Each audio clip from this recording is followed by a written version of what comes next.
we will explain about how to log out your store on all other devices. This process is way simple.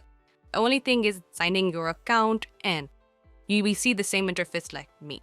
Here you can do multiple things like you can upload your products and also can get access to your domain by clicking on custom domain. But we want to log out from all other devices, so that's why I need to click on this store icon which is on the right top, and now tap on the option manage account which is on the second last number. Here I can manage my account, like I can connect it with more Apple, Google or Facebook. But we want to log out from all of the devices, so that's why take a look on the left side, you will see the icon security. Simply click on it.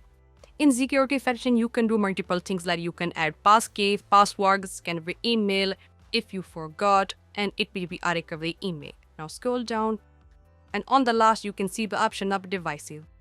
These are 2 devices which are currently logged in. So in order to log out any of these, I need to click on the option logout. When I click on the option logout, there you can see now it start processing and it will be logged out in just few seconds. Now I think it's done. Let me scroll down, and here you can see I log out from this device.